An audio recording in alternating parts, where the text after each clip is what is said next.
할렐루야, 여러분들 반갑습니다. 이렇게 또 온라인 예배로 여러분들을 찾아뵙게 되어졌는데요. 이 온라인 예배를 통하여서 부족하나마 또 우리가 서로 얼굴을 맞이할 수는 없지만 이 예배를 통하여서 여러분들에게 하나님의 큰 은혜가 있고 또 말씀을 통한 여러 깨달음이 여러분들에게 있을 수 있길 소망합니다.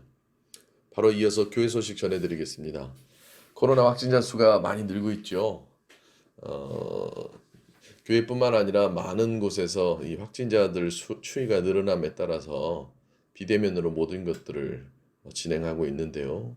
교회도 예외가 아니라서 교회도 당분간은 어떤 상황에 따라 확진자들의 추이나 뭐 지자체에서의 어떤 방침에 따라서 당분간은 온라인 예배로 진행이 되어질 것 같습니다. 여러모로 날씨도 추워지고 확진자 수도 이렇게 늘고 있는 상황에 여러분들 곤고함과 외로움과 공허함이 많이 겸비되어질 수 있지만 그래도 여러분들 은혜 가운데서 살아가실 수 있길 간절히 소망합니다. 또 무뎌져 있는 여러분들의 영적인 육적인 것들 활짝 기지개를 펼 수 있길 바라고 당분간 드려지는 이 온라인 예배를 통하여서 여러분들에게 큰 은혜가 계속 이어질 수 있길 소망합니다. 또 여러분들에게 권면하기로는 특히 노약자나 우리 또 행동 반경이 넓으신 분들은 방역 수칙에 대해서 좀 각별히 유의하셔서 코로나로 인한 어떤 피해나 코로나에 대한 어떤 질병에 대한 감염이 이뤄지지 않게 좀 유념해 주시면 감사하겠습니다. 더불어서 교회에 관한 많은 일들이 여러분들로 하여금 기도 제목이 되어져서 교회 또한 별탈 없이 또 이런 어떤 코로나로 인한 여파로의 피해가 있지 않게끔 여러분들이 많이 기도해 주시고 또 많은 것들을 여러분들이 같이 공유하고 또 은혜 가운데서 교회가 잘 존재할 수 있도록 여러분들 기도 많이 해 주실 수 있으면 좋겠습니다. 그러면 우리 오늘 말씀 보도록 하겠습니다. 오늘 말씀은 로마서 12장 1절부터 13절까지의 말씀입니다. 로마서 11장 1절부터 13절까지의 말씀입니다. 제가 대독하겠습니다. 그러므로 형제들아 내가 하나님의 모든 자비하심으로 너희를 권하노니 너희 몸을 하나님이 기뻐하시는 거룩한 산 제물로 드리라. 이는 너희가 드릴 영적 예배니라. 너희는 이 세대를 본받지 말고 오직 마음을 새롭게 함으로 변화를 받아 하나님의 선하시고 기뻐하시고 온전하신 뜻이 무엇인지 분별하도록 하라. 내게 주신 은혜로 말미암아 너희 각 사람에게 말하노니 마땅히 생각할 그 이상의 생각을 품지 말고 오직 하나님께서 각 사람에게 나누어 주신 믿음의 분량대로 지혜롭게 생각하라. 우리가 한 몸에 많은 지체를 가졌으나 모든 지체가 같은 기능을 가진 것이 아니니 이와 같이 우리 많은 사람이 그리스도 안에서 한 몸이 되어 서로 지체가 되었느니라. 우리에게 주신 은혜대로 받은 은사가 각각 다르니 혹 예언이면 믿음의 분수대로 혹 섬기는 일이면 섬기는 일로 혹 가르치는 자면 가르치는 일로 혹 위로하는 자면 위로하는 일로 구제하는 자는 성실함으로 다스리는 자의 부지런함으로 긍휼을 베푸는 자는 즐거움으로 할 것이니라. 사랑에는 거짓이 없나니 악을 미워하고 선에 속하라. 형제를 사랑하여 서로 우애하고 존경하기를 서로 먼저 하며 부지런하여 게으르지 말고 열심을 품고 주를 섬기라. 소망 중에 즐거워하며 환난 중에 참으며 기도에 항상 힘쓰며 성도들의 쓸 것을 공급하며 손대접하기를 힘쓰라. 아멘. 오늘 설교 말씀은 저의 일상적인 경험을 얘기함으로써 좀 시작하고자 합니다. 제가 이렇게 저희 아내랑 이렇게 함께 같이 장을 봐올 때가 있습니다. 요즘은 이제 대형마트들이 잘 되어 있으니까 이제 대형마트 가서 이렇게 장을 봐오는데 대형마트 가서 이제 한 번에 장을 봐올 때 아무래도 뭐 양을 많이 사오지 않겠습니까? 여러 가지 생필품들을 뭐 작은 생필품들이야 뭐 집 앞에 있는 곳에서 뭐 이렇게 구입을 하지만 좀 대량으로 뭔가를 사올 때는 이제 뭐 이렇게 큰 대형 쇼핑몰이나 뭐 이런 데 가서 뭐 먹을 것들과 뭐 저희 생필품들을 사오죠. 그러면 이제 그걸 사와서 이렇게 집으로 이렇게 나누려고 하면 무게도 꽤 되고 또 양이 많다 보니까 이렇게 한 번에 옮길 수가 없어요. 그러면 이제 아이들을 집에다 놓고 이제 마트에 가서 그렇게 장을 봐서 장본 물건들이 이제 많게 이제 집으로 도착을 합니다. 그러면 어렸을 적에는 저희 둘째 녀석이 저희가 이렇게 차 소리가 들리면 막 뛰쳐나옵니다. 막 뛰쳐나와서 저희가 장본 물건들을 이렇게 집에다 이렇게 운반을 하려고 하면 막 그걸 도와준다고 합니다. 근데 이제 아이가 작다 보니까 뭐 물건을 큰 거나 무거운 걸 들을 수가 없잖아요. 그래서 이제 대부분은 이제 제가 들거나 뭐 저희 아내가 들고 뭐 이렇게 해요. 물론 이제 큰애가 있을 때, 저희 딸아이가 있을 때는 딸아이가 조금 둘째 아이보다는 크니까 조금 더 큰 물건을 들게 되어지고 그렇게 되어져요. 근데 이제 그렇게 옛적 기억을 되살려 보면 이 큰 물건을 이 둘째 아이가 뭐 경쟁 삼아 하듯이 막 자기가 들겠다고 합니다. 들 수가 없는데 그 큰 물건을 자기가 들어보겠다고 막 끼영끼영 합니다. 근데 우리 둘째 녀석은 그걸 들 수가 없죠. 근데 요즘은 어떠신 줄 아십니까? 요즘은 이렇게 마트에 가서 장을 봐갖고 오면 제법 이제 저희 둘째 녀석이 커서 엄마 못지않게끔 이제 힘을 쓸 수가 있단 말이에요. 그래서 이제 장을 봐오면 주일아 이게 나와서 둘째 녀석의 이름을 부르면 나와서 짐 좀 날려라고 얘기하면 날르려고 하지를 않아요. 혹은 날르라고 하면 좋은 마음으로 나오긴 하는데 뭐 그게 그 아이의 컨디션에 따라 다르겠죠. 뭐 아빠가 장을 봐와도 어쩔 때는 기분이 좋아서 물건을 잘 갖다가 날라주기도 하지만 어쩔 때는 뭐 아빠가 온지를 몰라서 물건을 가지러 나오지를 않는다든지 뭐 그런 경우가 생겨요. 일상적인 경험인데 저는 그 일상적인 경험에서 오늘 우리가 읽은 말씀 가운데서 우리가 주목해 볼 만한 바로 믿음의 분량에 대한 이야기를 좀 해보고자 합니다. 사도 바울은 로마서 오늘 우리가 읽은 말씀을 통해서 믿음의 분량이라는 얘기를 합니다.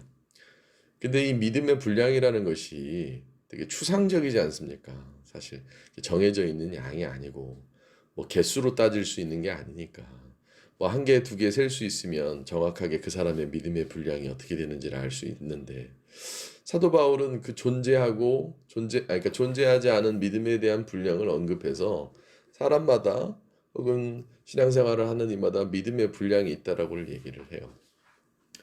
저도 이 말에 동의합니다. 사람마다 각자의 믿음의 분량이 있어요. 마치 저희 아이가 어렸을 때에는 물건 운반하는 것에 대한 믿음의 분량, 아니 그 물건 운반하는 것에 운반할 수 있는 것에 대한 분량이 있듯이 또 컸을 때는 또 컸을 때 나름대로의 어떤 그 물건을 운반할 수 있는 분량이 있듯이 각자 사람마다 상황에 따라 혹은 뭐 살아온 어떤 인생에 대비해서 혹은 여러 가지 경험을 통해서 각자의 믿음의 분량이 있기 마련이란 말이에요.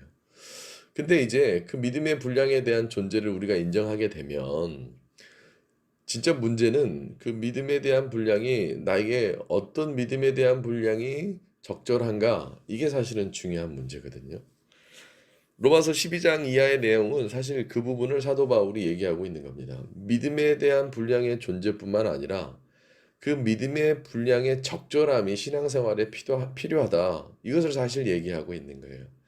그러니까 어, 들 수 없는 물건을 우리 아이가 들려고 하는 것은 그에 맞는 믿음의 분량은 아니죠. 거꾸로 들 수 있는데도 들지 않으려고 하는 것은 그거에 적절한 믿음의 분량이 되어지지 않는 거죠. 우리가 체육관이나 뭐 헬스장 이런 곳에 가서 어떤 근력을 단련할 수 있는 운동을 한다라고 가정해 봅시다. 그러면 우리가 들 수 있는 무게량이 있잖아요. 물론 이제 운동을 열심히 하다 보면 들 수 있는 무게량이 증가하기도 하고 뭐 그렇겠죠. 하지만 분명한 건 들 수 있는 무게량이 있는데 그 이상을 들려고 한다든지 혹은 그 들 수 있는 무게량 이상의 것을 도전해서 들려고 하지 않는다면 우리는 운동이 되어지지 않아서 근력이 자라지 않을 거라는 거예요. 아마 이건 운동을 조금 해보신 분들이라면 분명 알 겁니다. 뭐 예를 들어 등산을 간다. 등산을 뭐 세 바퀴를 돈다. 등산을 가서 그 산꼭대기를 세 바퀴를 돈다. 그러면 오늘 처음 운동을 시작했을 때 그 세 바퀴를 들 수는 없을 거예요. 그 운동량이라는 것이 있죠.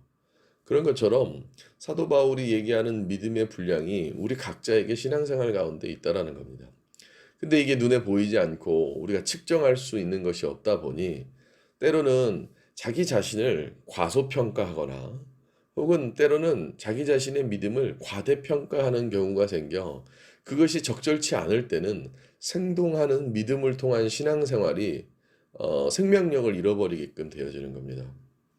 그러니까 이 말의 뜻을 다시 한번 말씀드리자면 나에게 적절한 내 스스로의 믿음의 분량만큼의 신앙생활을 이뤄져 나간다면 마치 무게량을 잘 적절히 조정해서 운동을 꾸준히 해서 건강한 나의 신체가 되어질 수 있는 그 운동처럼 우리 신앙생활도 혹은 나의 믿음도 믿음의 분량만큼 이렇게 성장을 하게끔 되어질 수 있는데 그렇지 않을 때는 문제가 되어진다는 것이죠.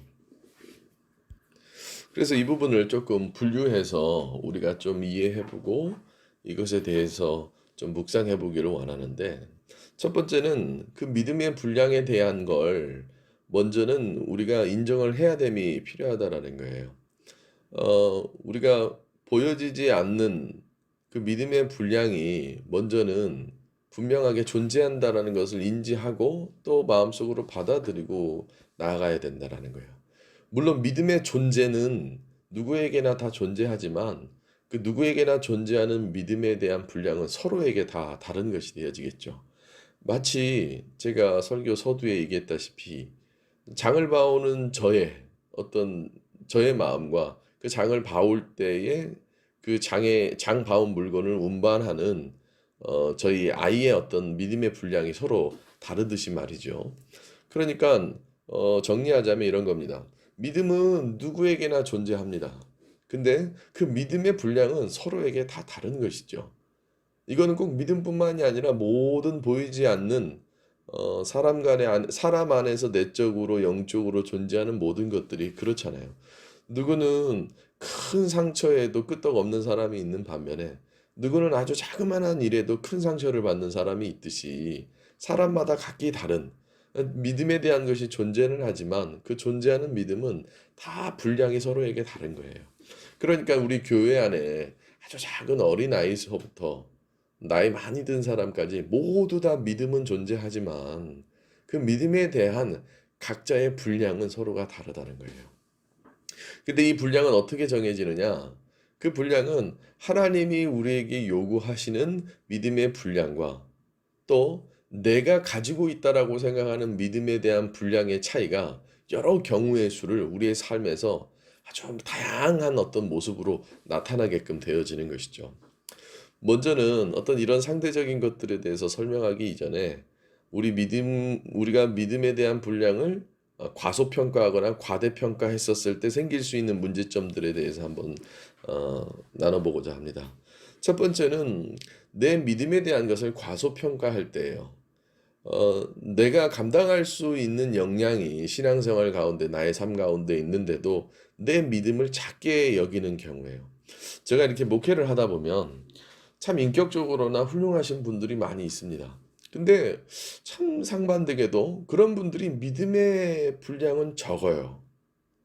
그러니까 이 말의 뜻은 뭐냐면 그 사람들은 충분히 큰 믿음을 갖고 큰 어떤 분량을 갖고 무언가 신앙생활과 삶에 대한 걸 이끌어 나갈 수 있는 반면에 자기 자신을 너무 낮게 여기는 거예요. 과소평가하는 것이죠. 비유로 들자면 이런 겁니다. 충분히 100kg, 200kg를 들을 수 있는데도 자기는 100kg, 200kg를 못 든다는 거예요. 운동을 하는 사람이. 그러면 어떤 문제가 생기겠습니까? 그 사람에게는 어떤 믿음을 통한 신앙생활의 삶에 대한 발전이 생겨지지가 않는 겁니다. 그러니까 여러분들 주변에도 한번 살펴보십시오. 혹은 자기 자신에게도 해당되어지는지를 한번 생각해 보십시오. 자기 자신의 믿음의 분량을 너무 지나치게 과소평가해버리면 그것만큼 내 신앙생활과 나의 모든 믿음에 대한 것이 성장하거나 성숙되어지지가 않는다라는 거예요. 그러니까 하나님이 원하시는 그를 통한 믿음의 분량은 더 많은데도 그것을 잘 못 받아들이게 되어지는 경우가 있죠. 그러니까 뭐 성경에도 그런 경우는 더러 있습니다. 아브라함이 처음부터 어떤 믿음의 조상이 될 만큼의 큰 믿음의 분량, 그를 통해서 하나님의 큰 역사를 이룰 만큼의 인정받을 만한 사람은 아니었습니다. 왜냐하면 뭐 그의 아내였던 사라의 어떤 그 100세 때 이삭을 얻게 되어지는 사건에서 하나님의 사자들이 아이를 갖게 될 거라는 어떤 그런 것들을 분명 들었을 때 웃어버리잖아요. 그 웃음에 대한 것, 그게 사실은 어떻게 보면 자기 자신의 믿음의 분량을 잘 체크하지 못한 것이 있어서 그럴 수도 있고, 또 아브라함이 보고 이제 갈대아 우르를 떠나라고 할 때도 아브라함이 그 갈대아 우르를 떠나는 데 있어서의 자기 자신의 어떤 마음적 상태, 그건 자기 자신을 너무 과소평가하게 되어진 것이죠. 우리가 삶을 살다 보면 우리의 분량을 정확히 아는 사람이 어떤 믿음뿐만이 아니라 모든 영역에 대해서 정확히 아는 사람들이 우리를 평가하거나 우리에 대한 양을 정해줄 때가 있어요. 근데 우리는 우리 스스로를 과소평가할 때는 하나님이 주시는 어떤 은혜를 잘 받을 수가 없게끔 되어지는 거예요. 실제로 한번 생각해 봅시다.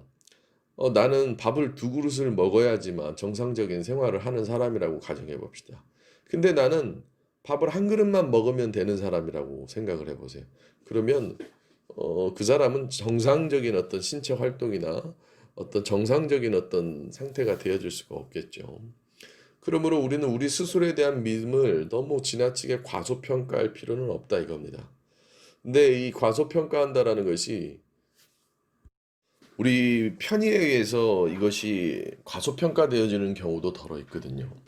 왜냐하면 뭐 예를 들어서 교회에서 신앙생활을 하는 가운데 어떤 중직을 맡아야 된다든지 이러면 그 사람에게 중직을 맡기는 사람도 뭐 생각해 볼 필요가 있겠지만 그거 자신의 그것에 대해서 되게 부담을 가져하는 경우가 있죠. 뭐 예를 들어서 매년 뭐 여전도 회장이라든지 남전도 회장이라든지 뭐 이런 것들에 대해서 목회자는 충분히 감당할 수 있다라고 생각을 해서 그에게 어떤 그 직분을 통한 믿음의 분량을 이렇게 제시를 한 것인데, 그들 스스로는 마치 양보가 미덕이라는 어떤 우리나라 말의 어떤 그런 영향이라고나 할까요? 그런 것 때문에 그걸 거절한단 말이에요.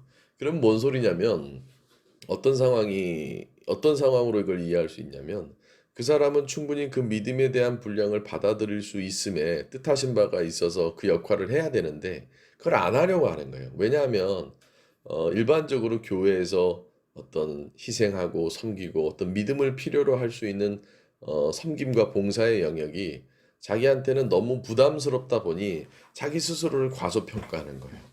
물론 우리 삶에 많은 부분들을 과소평가만 혹은 과대평가만 하는 것은 아니겠지만 이렇게 전략적으로 자기 자신의 어떤 큰 짐이 되어질 수 있는 믿음에 대한 분량으로서의 어떤 모습들을 때로는 내 스스로 인위적으로 과소평가하는 경우가 있다라는 거죠.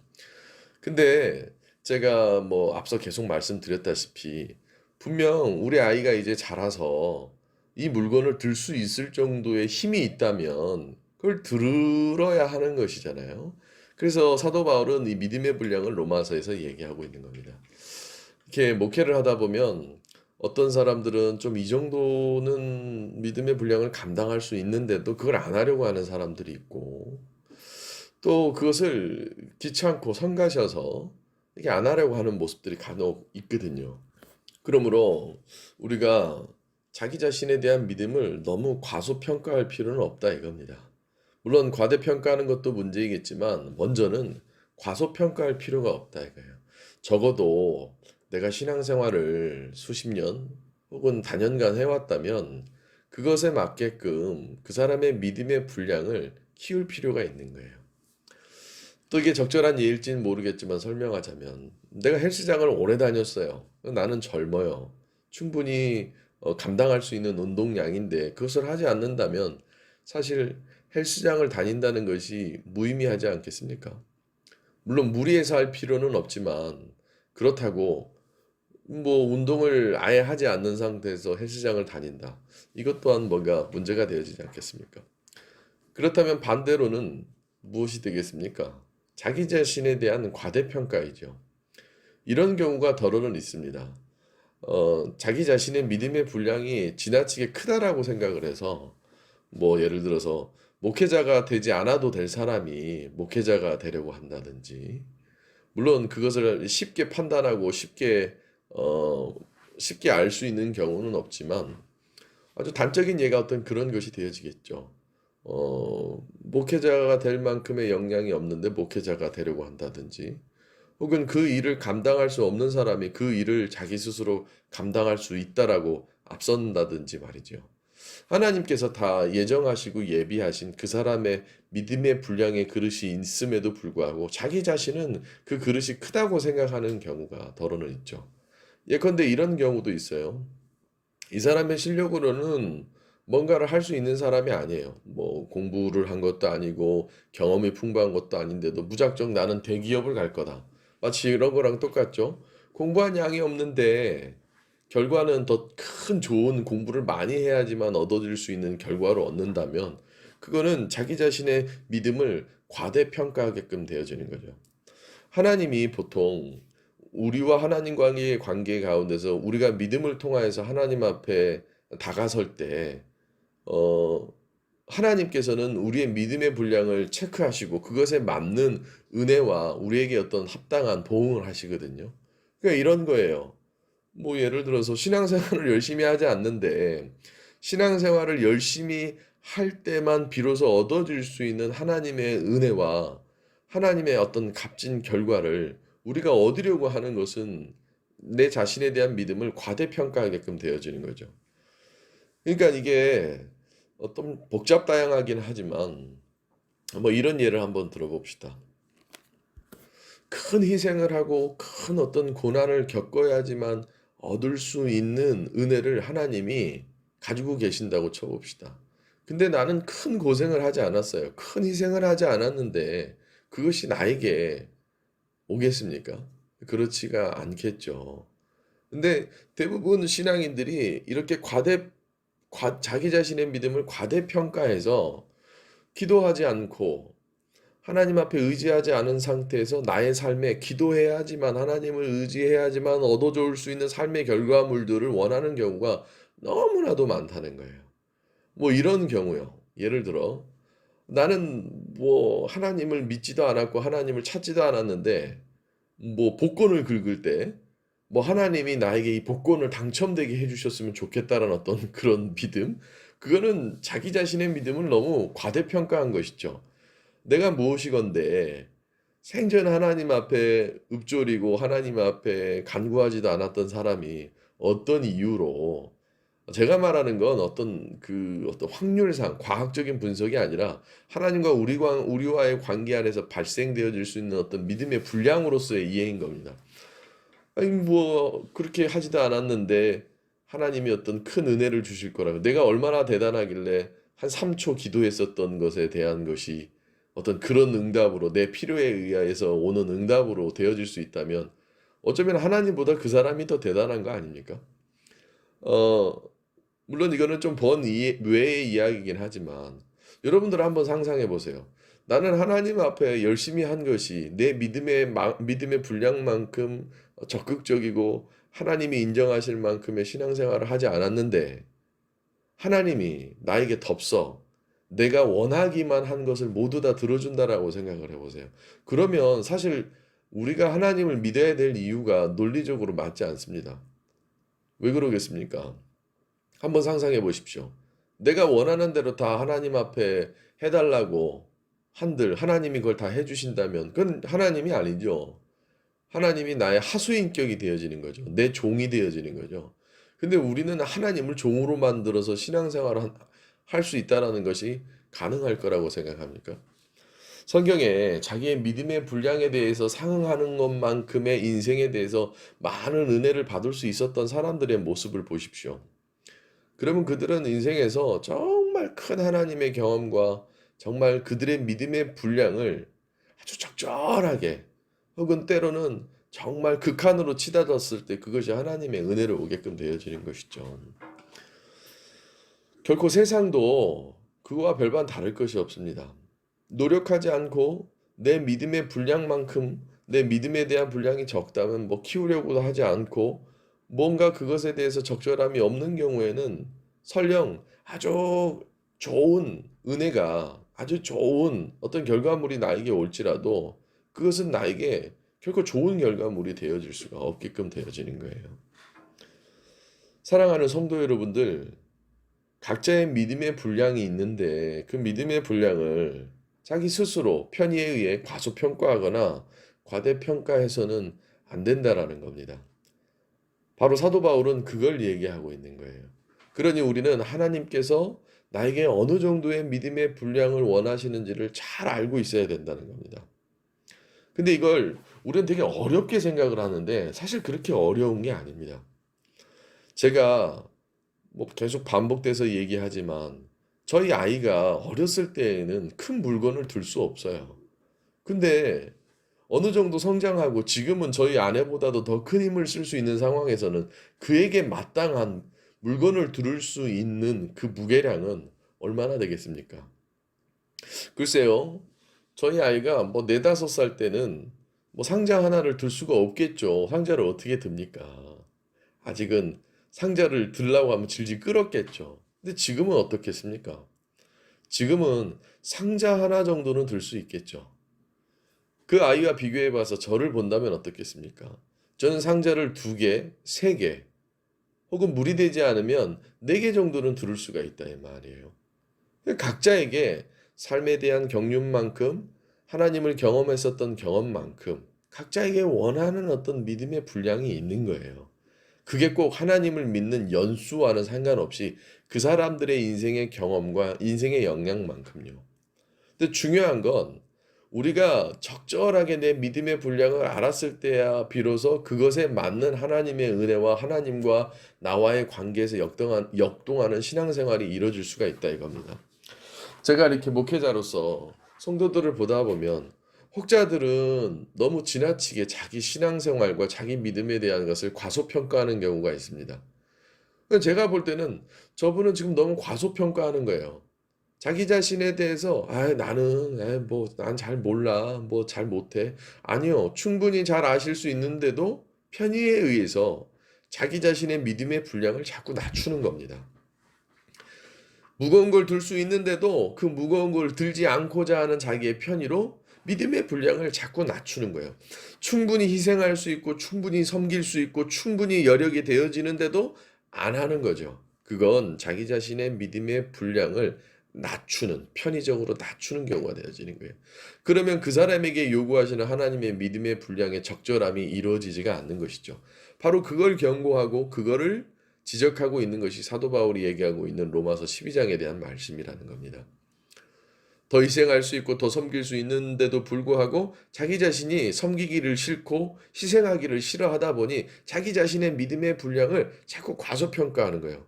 근데 혹시 이 사람이 어떤 자기 삶의 큰 믿음의 분량을 가지고 있어야지만 얻어질 수 있는 은혜를 원한다면 그때 이 사람의 삶은 혹은 믿음은 다 왜곡되어지고 변질되어져 버리는 겁니다. 예를 들어서 한번 상상해 봅시다. 이게 너무 극단적일 수는 있겠지만 그냥 우리가 한번 이해를 돕고자 하는 모습으로 상상해 봅시다. 어떤 사람이 있다고 쳐봅시다. 자기 스스로 편의에 의해서 자기 자신에 대한 믿음의 분량을 너무 낮추는 거예요. 나는 뭐 열심히 다 할 수 없고 나는 그냥 주일날만 와서 예배 드리고 혹은 나는 어려운 일이 있을 때만 뭐 성경 보고 어려운 일이 있을 때만 하나님 앞에 기도하겠다. 그분 그 사람의 믿음의 분량은 자기 스스로 그렇게 정한 거예요. 근데 그 사람이 인생을 살다가 큰 은혜를 입어야 되는 어떤 상황이 온다라고 한다면 그 믿음의 분량으로 얻어질 수 있는 은혜가 결코 클 수 있겠습니까? 그 사람이 갑자기 어디 큰 병에 걸렸다고 쳐봅시다. 혹은 그 사람이 지금 큰 경제적인 어려움에 처했다고 쳐봅시다. 누군가의 도움과 기적적인 어떤 하나님의 은혜의 공급이 필요한 상황이에요. 근데 그 믿음의 분량으로는 절대 그 공급과 혹은 그거에 상응되어질 수 있는 은혜를 받을 수가 없게끔 되어지는 것이죠. 예전에 어떤 목사님 사모님이 하나 있었다고 합니다. 제가 몇 년 전에 설교 시간에도 몇 번 이렇게 예시로 혹은 예화로 들은 적이 있는데 목사님 사모님이 있었는데 이분은 한 번도 공부를 해본 적도 없고 뭐 학교 가서 배워본 적도 없고 그냥 예수를 믿기 시작한 계기로부터 그냥 열심히 사셨다는 거예요. 근데 이 여자분이 이제 남편이 목사가 될 분이랑 이제 결혼을 했다는 겁니다. 근데 이분은 일자 무식이에요. 아무것도 몰라요. 한글도 삐뚤빼뚤하게 쓰고. 근데 이제 남편은 이제 목사가 될 사람이고 그의 아버지도 또 목사님이시다 보니까 뭐 큰 대형교회 목사님이셨다는 거예요. 그렇게 해가지고 이제 목회자가 되는 어떤 수련 과정 속에서 외국으로 유학을 가게 됐대요. 유학을 가게 됐는데 이제 어쩔 수 없이 막 결혼에 대한 극심한 반대도 있고 뭐 이랬는데 어떻게든 좌우지간 결혼하셔가지고 이제 외국으로 가서 남편은 공부하고 집에서 이제 가정 돌보고 뭐 가사 일들을 하고 뭐 이랬다는 겁니다. 가사 일을 하는데 뭐 배운 게 있겠습니까? 뭐 영어를 알겠습니까? 뭐 하겠습니까? 그냥 집에서 그냥 맨날 기도를 했다는 거예요. 기도를 했는데 이제 남편이 이제 어떤 뭐 박사과정, 뭐 석사과정, 뭐 하여튼 뭐 그런 것들을 이렇게 하면서 이제 외국 대학 같은 경우는 뭐 총장들이랑 뭐 이렇게 우리나라에서의 어떤 격식과 예식이랑 이런 거랑은 다르게 뭐 좀 친하게 지냈는데 덜컥 이제 같은 동네에 살다가 그 총장이라는 분이 그 집에 들러서 그 기도하는 모습의 그 아내를 본 거예요. 그러니까 얼마나 또 그 아내의 그 기도 모습을 보고 총장이 감동을 받은 거야. 그래가지고 이제 결국은 그 감동받은 거에 대한 결과물로 뭐 세상 사람들이 볼 때는 그 사람이 믿음에 대한 분량이 전혀 어 뭐라고 해야 될까요? 뭐 공부할 수 있는 어떤 뭐 그런 환경도 안 되어주고 뭣도 안 되어주고 뭐 그런 상황이었을 거 아닙니까?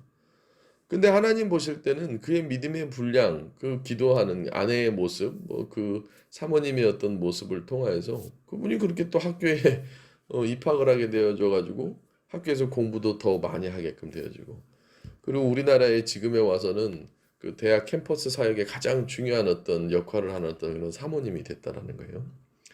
그러니까 지금 제가 들려드린 이 예시만 보더라도 결코 우리 삶에서 값없이 오는 것들은 없어요. 우리는 값없이 무언가를 얻고는 싶어 하지만 신앙적인 시각으로 봤을 때 우리에게 값없이 오는 그 어떤 것도 있을 수 없습니다. 오히려 무언가가 왔다면 그 값을 치러야 되는 건데 그게 바로 성경에서 말하는 건 신앙생활의 입장으로서의 믿음의 분량이라는 겁니다. 하지만 우리의 삶은 항상 그렇죠. 내 편의에 의해 어쩔 때는 내 스스로를 과소평가하거나 내 스스로에 대한 걸 믿음에 대한 것을 지나치게 과대평가하다 보니까 어떻게 되겠습니까? 참 전략적으로 그렇게 되어지다 보니 우리 삶에서 내 믿음의 분량만큼의 은혜가 오기보다는 맨날 우여곡절이 생기는 거예요. 그래서 뭐 성경 표현에 보면 뭐라고 얘기합니까? 내 잔이 넘치나이다. 사실 그 표현이 뭡니까?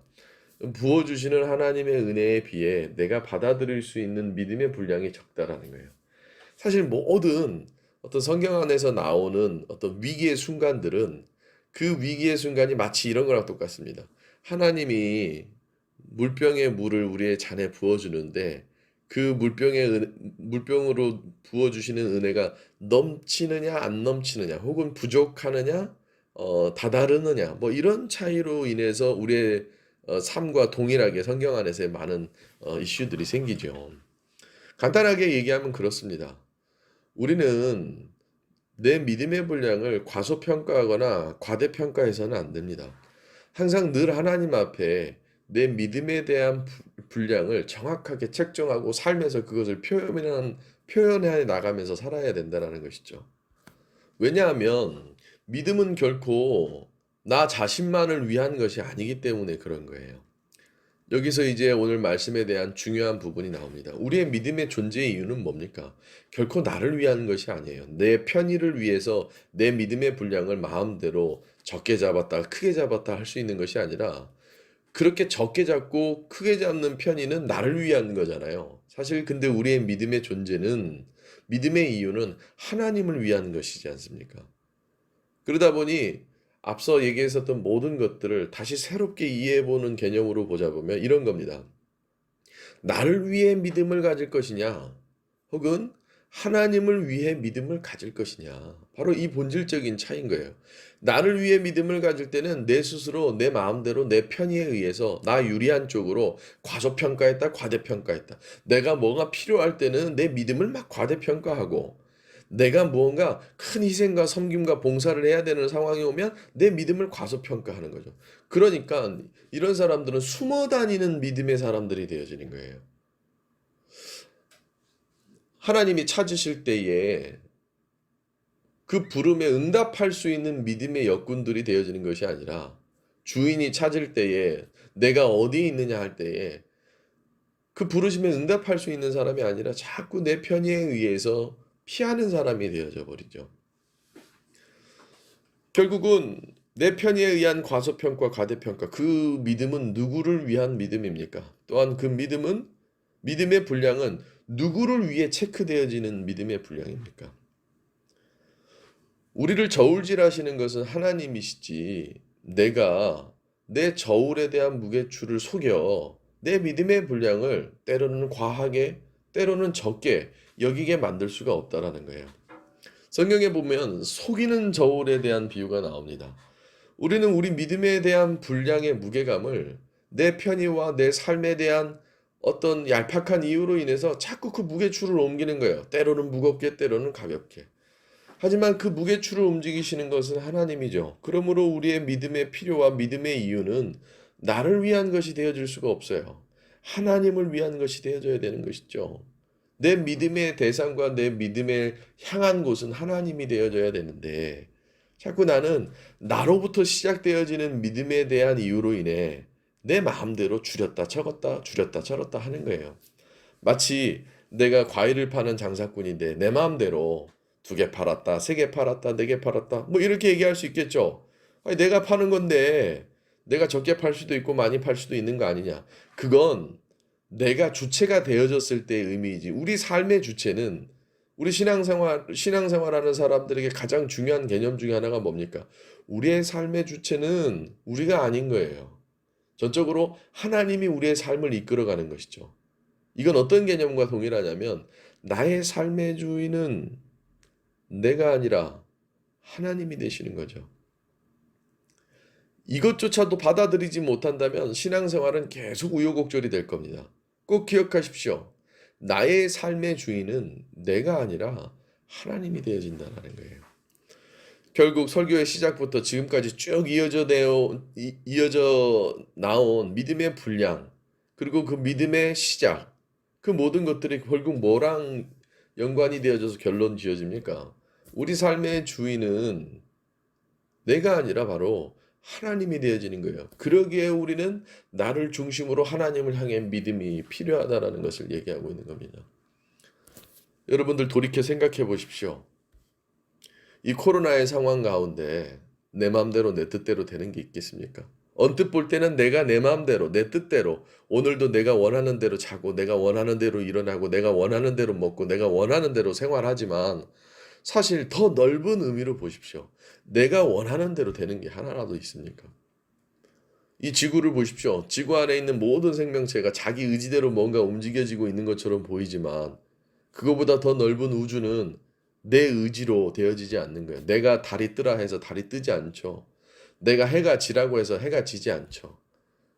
결국 우리는 그 모든 우주를 다스리시는 하나님을 믿는 믿음의 사람들인데 그 믿음의 사람들은 믿음의 분량을 내가 스스로 저울질하며 내 스스로 과소평가하거나 혹은 내 스스로 유리한 쪽으로 과대평가해서 삶을 살아가는 것이 아니라 하나님을 향해 하나님이 정해주시는 믿음의 분량을 내가 온전히 삶을 통하여서 감당해 나갈 때에 진정한 신앙생활에 대한 의미가 있는 것은 아니겠습니까? 코로나의 상황, 어쩌면 또 다른 의미로 우리 삶에 하나님께서 원하시는 믿음의 분량이 있을 것인데 우리는 각자 그것을 온전히 감당하며 살아갑니까? 그저 내 편의에 의해 내 유리한 쪽에 의해 내 스스로 과소평가하거나 내 스스로 과대평가해서 내가 곧 내 삶의 주인인 채 삶을 살아가고 있지는 않습니까? 사랑하는 성도 여러분들, 여러분들의 믿음의 분량이 꼭 있을진데 그 믿음의 분량의 무게 중심은 하나님이 책정하고 하나님이 측정하는 것일 텐데 여러분들은 여러분들 스스로 여러분들이 가져야 할 믿음의 분량을 과소평가할 필요도 없이 혹은 과대평가할 필요도 없이 적절한 하나님께서 주시는 믿음의 분량을, 즉 여러분들의 잔을 하나님 앞에 대어 하나님이 공급해 주시는 은혜의 물을 잘 담아 의미 있는 삶을 하루하루 살아가실 수 있길 소망합니다. 특별히 이 코로나의 상황에 우리더러 더 많은 믿음의 분량을 요구하시거나 혹은 더 정확한 믿음의 분량을 요구하시는 상황이 더 많을 것인데, 우리는 우리 스스로 과소평가하거나 과대평가하지 말고 하나님 안에서 하나님을 위한 믿음의 사람들이 되어줄 수 있길 간절히 소망합니다. 제가 기도하겠습니다. 하나님 아버지, 각 사람에게 맞는 믿음의 분량이 있는 줄로 믿습니다.